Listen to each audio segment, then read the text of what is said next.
زموږ د مزار شریف د چمن مصنوعي څانګې ته چمن رسیدلی، نو مشتریانو څخه هیله کوو چې لږ حوصله وکړي، ځکه چمن کارونه یو څه مغلق وي، د هغې ښکته کول، تنظیمول او بیرته مشتریانو سیستم ته برابرول. که څه هم بېګا تر ناوخته پورې زموږ همکارانو کار کوو تر څو چمن تنظیم کړي، او دغه چمن نصبول هم وخت او مسلکي کسانو ته اړتیا لري. نو په دې هیله چې یو څه حوصله وکړي موږ سره.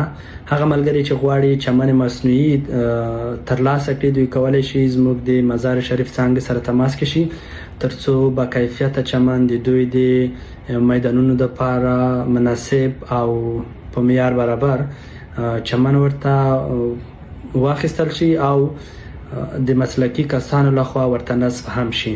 زموږ د مزار شریف څانګې ادرس دلته په سکرین کې تاسو ته ښکاري او کولی شئ د لاندې شمارو سره هم تماس ونیسئ او اته طلایي عدد مو هیر نشي.